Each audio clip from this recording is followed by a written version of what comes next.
on, what John Harris stories? Hang on, let me get to this first. John Harris has said to me, Dan, that apparently in some nightclub somewhere, I've seen some secret door open or something, right? And she went, oh, yeah, you know where that was? That was when we was in Brown's and we went up and we was in the geezer's office. Do you remember? And then he hit a button and the wall moved and we went upstairs again. And I went, oh, yeah. Now, the reason I couldn't remember that, I would never have remembered that. But it was the secret door. I remember being bewildered with this, oh, mate, that's brilliant. I've always liked a fireplace that turned round. You know, like stairs lift up and you've got a secret room. Do you know what I mean? Like a little like a panic room or put a studio in there or something. So what was it again? It was in Brown's. And where is Brown's? That was up, where is that? It's up London, like up, I can't remember exactly, man. I'm terrible with them roads and all that up there. Brown's nightclub. If you Google Brian Harvey, Daniela Westbrook, go to images, and the first one that comes up on the top left, you'll see her standing outside the front door on that very night. I've got like a brown V-neck woolly jumper on with my cap backwards, and you'll see the Browns logo of the door, the nightclub behind us, so it'll all be there. But that was the night, right? That was the night. And so it's funny that there's a picture there because I'm trying to have it help me remember where I was at then, and I can't remember back that far. I can't. Right, but she said, sorry, what year was that then? That's got to be 1993 or 1994. No, quite early on. It was quite sorry, when you went to the office, what part opened the wall? I remember the desk was sort of, you could walk round the back of the desk, so your back would be to the back of the wall and the desk was in front, and it was behind the desk to the right, I think. And that moved and we went up some stairs. Right. And at the top of the stairs there was a curtain over the door. And the guys sort of opened the door for us, pulled the curtain back, and Danny's walked through with me holding her hand. And it's like we've had to walk sort of 3 or 4 metres to go through this room, which goes out into a corridor with more rooms off of it, right? It was all red. The floor was red, the walls were red, the lighting was red, closed red lighting, like them little IKEA red lamps. It was red. And we've had to cut through this room to get to the red corridor. And as we've cut through this room, I've sort of turned holding Danny's hand and got my head down like, sorry, you know what I mean, one of them. And I've looked to the left and I've clocked this knee, which I thought was this woman's knee.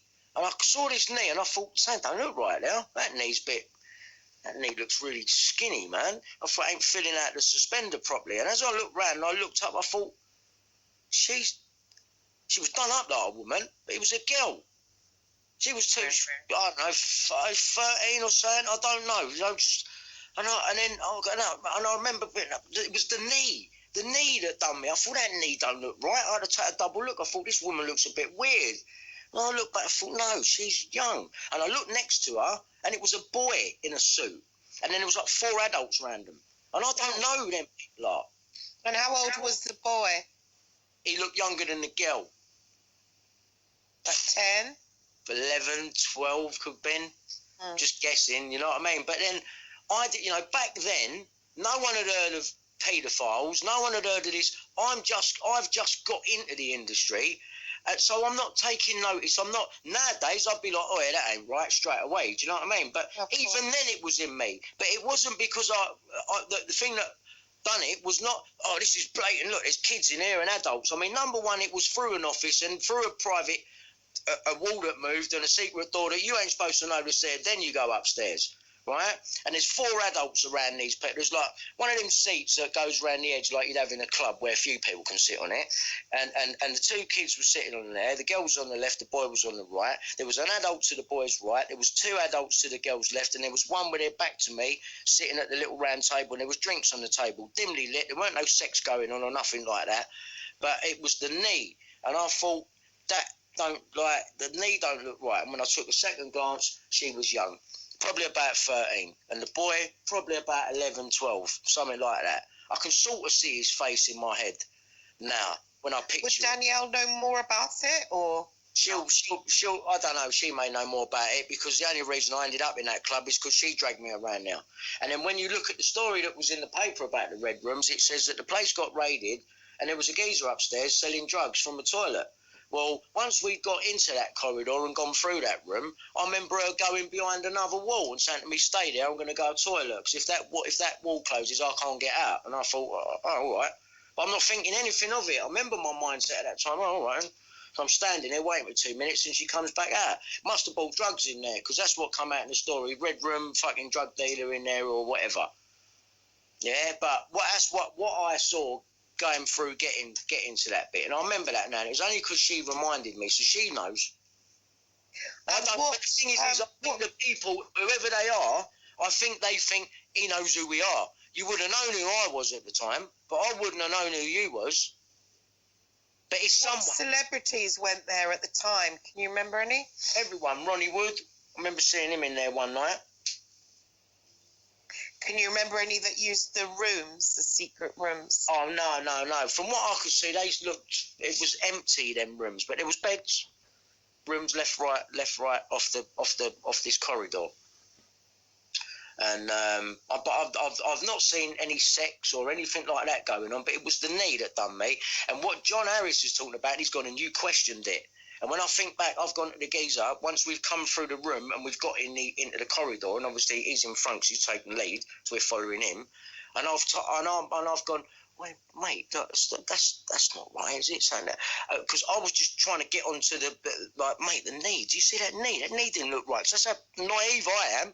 Right, it's that knee, and I remember going, "Oh, no, you're right," and we were still walking, so it was like the option wasn't there. But the fact that I'd even said that, how did John Harris know about it? And why is he dead now? Yeah, and people don't think my life's in danger. But listen, I'll tell you now straight, whoever these people were, whoever it is that I've seen when I've gone through that room, I don't know who you are. I never saw you.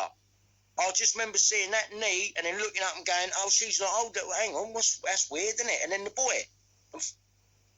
Do you think that what you've seen was some kind of satanic coven or human trafficker's dungeon? Well, there's got to be something. There's got to be something, you know, because for John Harris, it's one of these things I would never have known. But John said it to me. And now he's dead, so clearly it was of significance. Mm. But if they're worried, he knows who we are, and I don't know who you are. Well, who owned the club?